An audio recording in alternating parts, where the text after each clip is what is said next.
प्राणायाम में सांस को लेते समय छाती में भरना चाहिए या पेट में? अगर थेरेपेटिक एंगल से देखो तो अगर आपका माइंड, आपकी थिंकिंग प्रोसेस बार बार एब्डोमेन में स्ट्रेस प्रोड्यूस कर रही है, सपोज आपका चलते फिरते या आपके कन्वर्सेशन में या आपकी नॉर्मल रूटीन में आपके एब्डोमेन पर बहुत बार बार स्ट्रेस आ रहा है, तो जो भी प्राणायाम करोगे वो पेट वाली ब्रीदिंग करोगे ताकि पेट के स्ट्रेस को खत्म कर सको। ये हो गया पहला।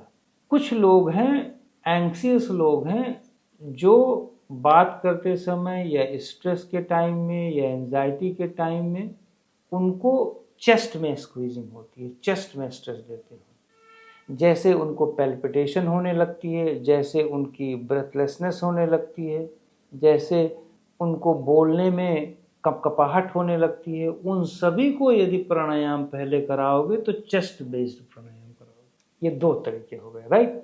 लेकिन अगर ये सारे प्रॉब्लम नहीं है सपोज, तो क्या कराओगे? तो ये चेक करोगे कि इसका पेशेंस लेवल कितना है स्टूडेंट का। अगर वो बहुत इम्पेशेंट है तो यहाँ से यहाँ तक की दूरी, चेस्ट की दूरी कम है तो इतनी ही दूरी, छोटी दूरी के प्राणायाम कराओ, क्योंकि यहाँ से यहाँ तक की दूरी है।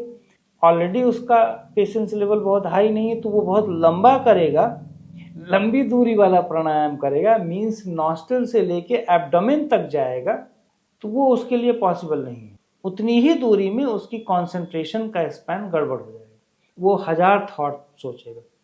लेकिन जिसका पेशेंस लेवल कम है, यदि उसको शॉर्ट ड्यूरेशन दे दो, शॉर्ट लेंथ दो और बोलो कि आप चेस्ट का यूज करो, चेस्ट को एक्सपेंड कराओ और उसी से रिलीज करा दो, फिर देखो उसको ज्यादा सेटिस्फैक्शन का लेवल इंक्रीज हो जाएगा। यदि सेटिस्फैक्शन का लेवल इंक्रीज हो गया तो ऑटोमेटिकली कंसंट्रेशन बढ़ जाएगा, फिर उसको एब्डोमेन ब्रीदिंग कराया जा सकता है। कराना तो दोनों चाहिए, लेकिन फिर उसके बाद प्रोसेस आता है।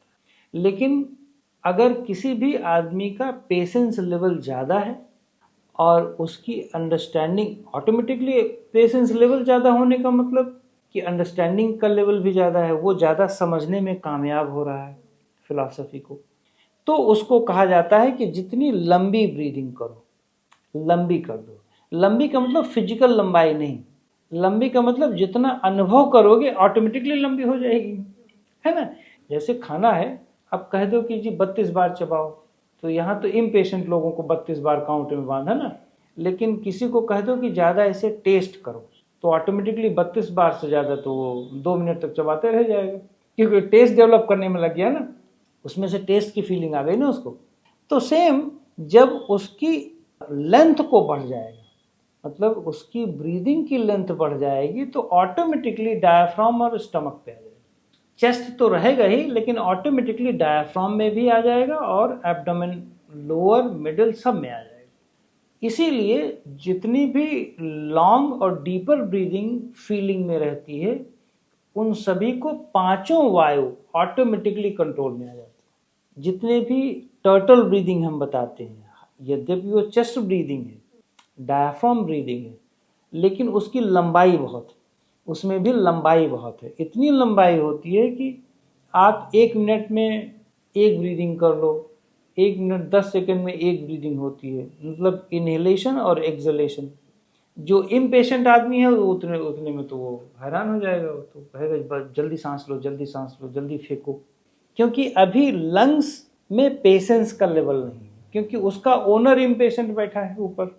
तो कुछ गुरुओं ने कहा कि एब्डोमेन और लंग्स इन दोनों को 1 बाय 1 करो। कुछ गुरुओं ने कहा कि एक्सहेलेशन ज़्यादा फेंको तो आपकी एब्डोमिनल ब्रीदिंग बेटर हो जाएगी। कुछ लोगों ने चेस्ट का कहा, डिफरेंट कहा। पर मेरे अनुसार, अपने स्वभाव के अनुसार और इंडिविजुअल नेचर के अनुसार, जो प्रॉब्लम है उसके अनुसार एब्डोमेन ब्रीदिंग और चेस्ट ब्रीदिंग डिसाइड हो।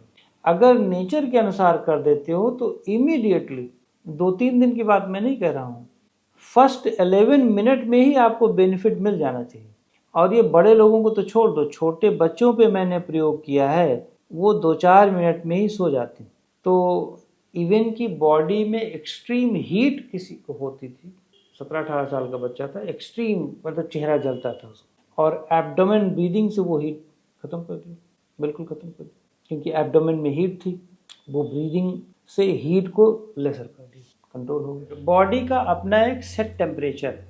तो प्राणायाम में जो 5 हैं, प्राण, उदान, अपान और समान और व्यान वायु, तो ये पांचों आपके टेम्परेचर को मैनेजमेंट के लिए काम करते हैं।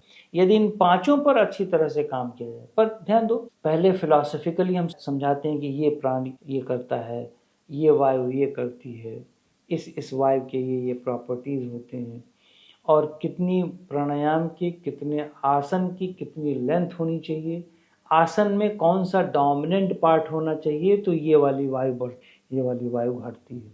अगर आप बहुत फॉरवर्ड बेंडिंग में लंबर और नेवल पे बहुत स्ट्रेस दे दिया तो हीट फटाक से जनरेट कर जाती है, समान वायु गड़बड़ हो जाती है।